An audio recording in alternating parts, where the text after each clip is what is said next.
कुतुब मीनार भारत की राजधानी दिल्ली में स्थित एक विश्व प्रसिद्ध ऐतिहासिक स्मारक और यूनेस्को विश्व धरोहर स्थल है, जिसे दुनिया की सबसे ऊंची ईंटों से बनी मीनार माना जाता है, जिसकी ऊंचाई 72.5 मीटर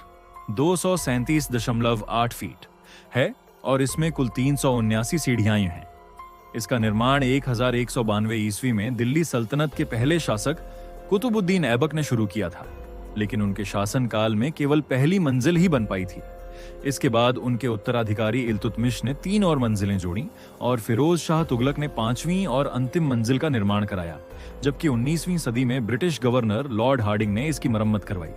कुतुब मीनार की वास्तुकला इस्लामी शैली की है, लेकिन इसमें हिंदू और जैन स्थापत्य कला के भी प्रभाव देखने को मिलते हैं, क्योंकि इसके निर्माण में कई हिंदू और जैन मंदिरों के अवशेषों का उपयोग किया गया, जो इस बात की ओर संकेत करता है कि यहाँ पहले मंदिर रहे होंगे जिन्हें नष्ट करके मीनार का निर्माण किया गया।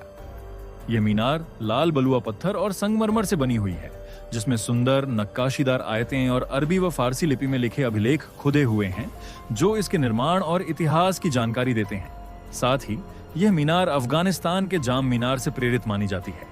इस मीनार की आधार चौड़ाई 14.3 मीटर है, जो ऊपर जाकर 2.7 मीटर रह जाती है, और इसमें 5 मंजिलें हैं, जिनमें से प्रत्येक एक बालकनी द्वारा अलग की गई है,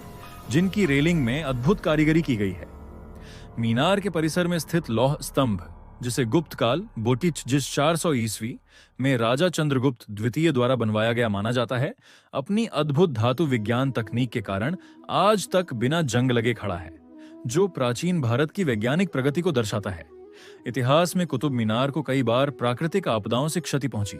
जैसे कि 133 ईस्वी में आए भूकंप से यह क्षतिग्रस्त हो गई थी, जिसे मोहम्मद बिन तुगलक ने ठीक कराया। इसके बाद 1378 ईस्वी में एक और भूकंप आया, जिसके बाद फिरोज शाह तुगलक ने 5वीं मंजिल बनवाई, और 1803 में ब्रिटिश शासन के दौरान एक और बड़ा भूकंप आया, जिसके बाद लॉर्ड हार्डिंग ने इसकी पुनः मरम्मत करवाई। ये मीनार कई विवादों और रहस्यों से भी जुड़ी हुई है। कुछ इतिहासकारों का मानना है कि कुतुब मीनार पहले एक हिंदू खगोलीय वेधशाला थी, जिसे विष्णु स्तंभ कहा जाता था, और इसे राजा विक्रमादित्य ने बनवाया था, लेकिन बाद में मुस्लिम शासकों ने इसे एक विजय स्तंभ के रूप में पुनर्निर्मित किया। हालांकि इस पर अब तक कोई ठोस प्रमाण नहीं मिले हैं। परिसर में स्थित कई मंदिरों के खंडहर इस बात की ओर इशारा करते हैं कि यहाँ पहले 27 हिंदू और जैन मंदिर थे,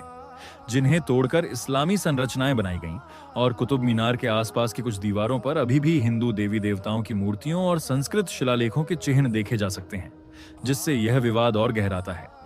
आधुनिक समय में 1981 में मीनार के अंदर भगदड़ मचने के कारण इसमें पर्यटकों के प्रवेश पर रोक लगा दी गई, और अब इसे केवल बाहर से ही देखा जा सकता है। लेकिन हर साल लाखों पर्यटक इस ऐतिहासिक स्मारक को देखने आते हैं, और 1993 में इसे यूनेस्को द्वारा विश्व धरोहर स्थल के रूप में मान्यता दी गई। वर्तमान में भारतीय पुरातत्व सर्वेक्षण ASI इसकी देख रेख करता है, और इसे संरक्षित करने के लिए समय समय पर मरम्मत कार्य किए जाते हैं, जिससे यह संरचना आने वाली पीढ़ियों के लिए सुरक्षित रह सके। कुतुब मीनार न केवल भारत की गौरवशाली वास्तुकला का प्रतीक है, बल्कि यह देश के सांस्कृतिक, धार्मिक और ऐतिहासिक महत्व को भी दर्शाती है, जिससे यह दिल्ली के सबसे प्रमुख पर्यटन स्थलों में से एक बना हुआ है।